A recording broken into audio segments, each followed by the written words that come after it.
we have a new trailer that just came out. Another full trailer for the next animated film from Disney Animation, Elio.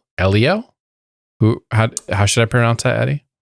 Elio, and it's not Disney Animation. Isn't it Pixar? You're right. I was wrong. I was totally wrong on this. What is the Disney anime? Oh, it's the Wishing Star. Wish. That's what's coming out this fall. The Elio, is that coming out next year? Yes. Okay. So we still got a lot of time before we get that. Maybe they're learning to try to market a little bit better than they did with Elemental, which we will talk about next week. Spring 2024. So we got a full trailer. This is like the first full real trailer that we got for Elio. So we got a little bit more of an idea. It's called a teaser, but we got an actual idea of the origin of the story of what's at stake. Eddie, what were your reactions to the new trailer? I like anything that is extraterrestrial, as you know. So I enjoyed, I was very intrigued by that and interested to see where they go with it. The animation style was interesting. I don't know if it grabbed me right away. Classic but from Pixar, classic Pixar. Sure. Style. I mean, it was reminiscent of Luca. So I was a little are we just borrowing, a little bit more of that? It kind of reminded me more of that. But story-wise, I'm very intrigued. And I thought it had some cute, clever moments in it too. We get a taste of what is at stake in this with apparently he is the trial of Earth. Earth. The trial. Yeah. We're not stuttering. The trial of Earth is at stake here. Somehow his mom's attached to some of the warnings or the looking for any kind of feedback from Earth. But I like that it's a very simple premise of we've been asking for sending out into the universe to speak to aliens, and finally aliens are speaking back, and this kid accidentally gets pulled up into it as they think of the leader of Earth. Can I get your hopes up here a little bit? Okay. So this movie is it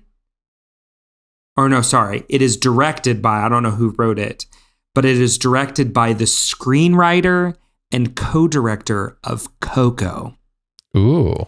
And it's produced by the associate producer of Coco. So this is the Coco team's second. More or less. It's not Lee Unrich, because he's left Pixar. He was the main director. And one of the first editors. One of the first editors of Pixar. Of Pixar ever. He is no longer with Pixar. However, a lot of the other creative team from Coco are the ones behind this. So if you listened to last week's episode where we were just kind of spitballing where Pixar has been in the past few years, I think we both kind of resoundingly said Coco was the last big home run. The best film that they've made. I said best Pixar movie ever. But of the string of ones that they've made, they have not made a better one than Coco, which was 2016. Are you saying ever or since Coco? Since Coco. They have not, okay. Because I still, Inside Out is still right up there for me. So. I know, and I was getting a little nervous. I'm like, hold on, who am I talking to? We have to go back and revisit our numbers. No. Who are you? No, we talked about this last week that they haven't really had a better one since Coco, and we kind of walked through all of the different Pixar movies, if you want to listen to our previous episode on that. I don't know that this one strikes me as going to come close to that territory. Maybe it's just because I've been snake bit once too many times. It is interesting. It is kind of quirky and fun. I did hear somebody say something that I can't get out of my head. That it has more to do maybe with comic books and that kind of thing. But this idea of what is more interesting, a special human person, whatever, living in a normal world, or a normal person living in a extra special world. And I think that's what this movie is, more of the latter.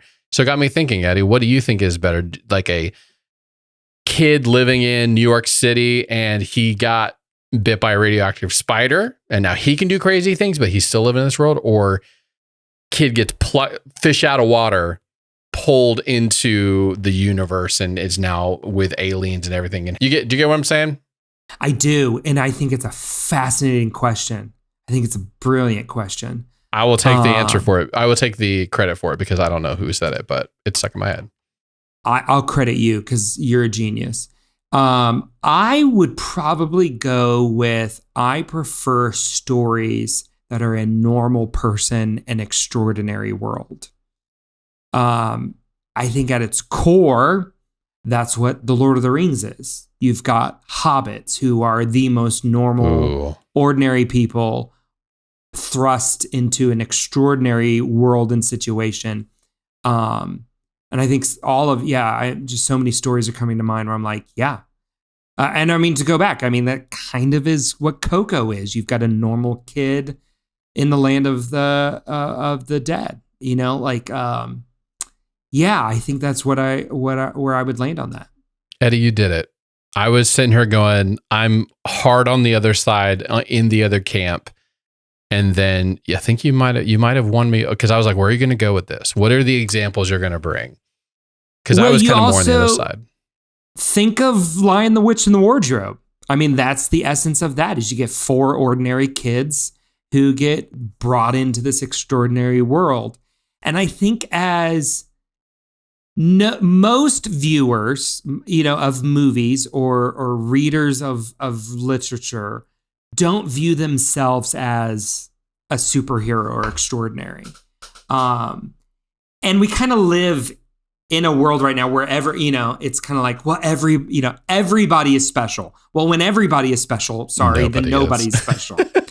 And I think we all recognize that, like at our core, we have normal lives. Like we get up around the same time every day. We do basically the same things every day. Like we drive and, we go to work, we do this, we come back, and like we enjoy, there is beauty in the mundane. And so I think we can better identify with heroes and with characters who are normal like us, and then get thrust into into an extraordinary situation, because then it allows us to kind of escape our reality and be able to go, what would I do if I was put into that situation? Would I react the same way? Or how would I react differently? And I think as an audience member, as a reader, or as a viewer, that is a very grabbing experience where it's like, I don't shoot webs out of my hands. That's just not going to be who I am. However, I'll give this caveat, especially after watching the Stan Lee. I think that's one of the things that is so endearing about Spider-Man is he's a teenage kid who is awkward and has moments that we all can relate to, where it's like, oh, and we connect, where he's kind of, Spider-Man might be the exception to that, where it's like, he is a normal guy and his extraordinary situation or world that he gets thrown into is, the powers that get thrust upon him.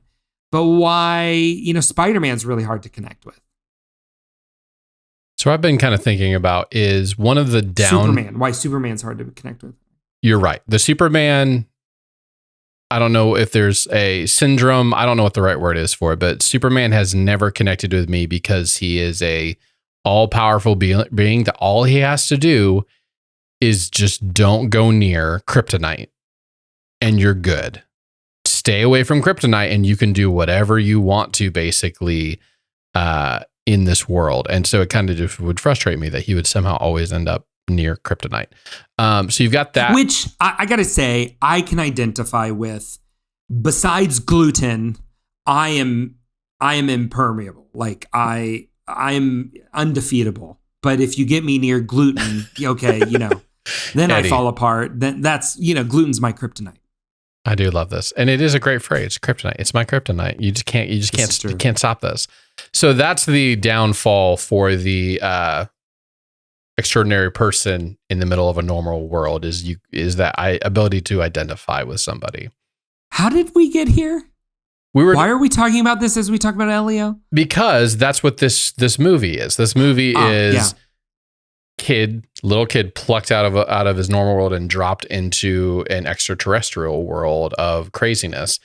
The downfall I see of the one that you love is it can kind of start to become, there's zero way that this little kid should be able, or this person who has no abilities, no whatever, should be able to save the world, take down whatever. It can feel contrived. Like sometimes if like when they're fighting other obviously strong, amazing creatures and they're somehow killing them or stopping them and they have had no formal training, like sometimes that's where it can go over the top of you're like, no, they shouldn't have been able to bring this down.